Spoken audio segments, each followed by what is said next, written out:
এটা সেই পাথর যেখানে গুহা যেখানে আল্লাহ নবী রাসূল 3 দিন আবু বকর রাদিয়াল্লাহু তাআলা নিয়ে হচ্ছে হিজরত করেছিলেন এখানে, যেখানে হচ্ছে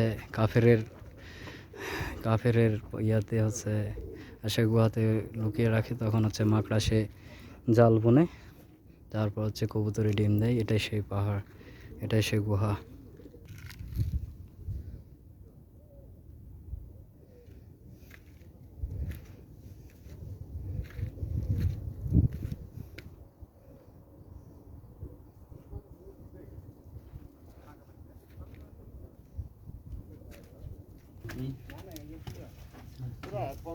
এই সেই গুহার ভিতর যেখানে মাকড়াসে জাল বুনেছিল আর হচ্ছে কবুতরে ডিম দিয়েছিল।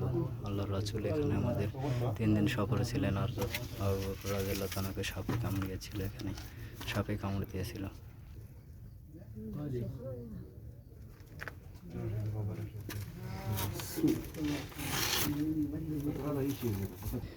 এখানে উপর থেকে এরকম লাগে দেখতে।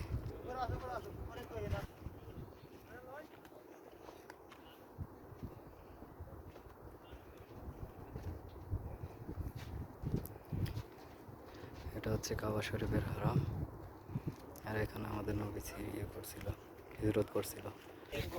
এটাই হচ্ছে জাবালে সুর, যেখানে আল্লাহ নবী রাসূল 3 দিন হিজরত করেছিল। জাবালে সুর কবুতরের ডিম ছিল এখানে, যেখানে মাকড়াসে হচ্ছে জাল বেঁধেছিল। সেটা হচ্ছে জাবালে সুর এটাই। আমি এখন নিচে নামতেছি জাবালে সুর থেকে। এখন নিচে নামবো, দেখেন কত সময় লাগে জাবালে সুর থেকে নিচে নামতে, লং টাইম।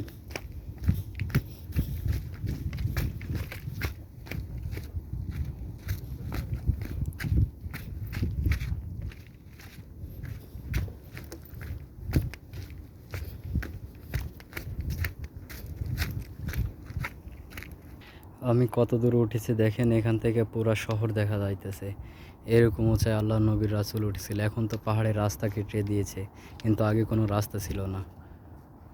দেখেন হচ্ছে রাস্তা নিচে নামার, কত নিচে নামি।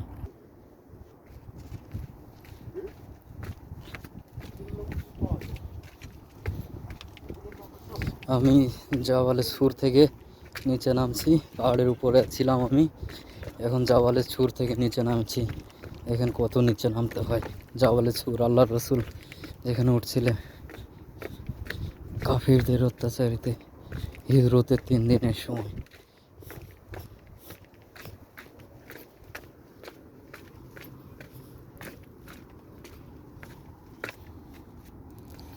ওই রাস্তা দেখা যাচ্ছে, বাড়িঘর দেখা যাচ্ছে, ওখানে আমি যাব একেবারে।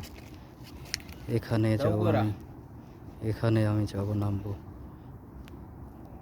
আমাদের সেই সাথের দুজন আল্লাহর রহমতে চলে আসছে।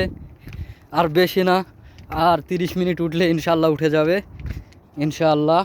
আলহামদুলিল্লাহ, আমি দেখে চলে আসছি।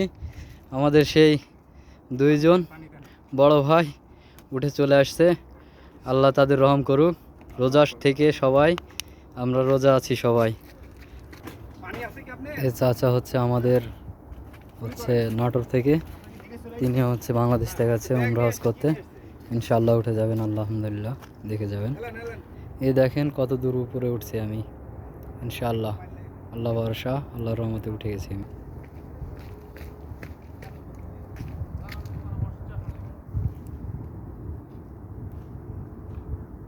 ওই বাড়ির কাছে যাব আমি, ওই বিল্ডিংয়ের কাছে যাব। এখান থেকে নামে ওই বিল্ডিংয়ের কাছে যাব।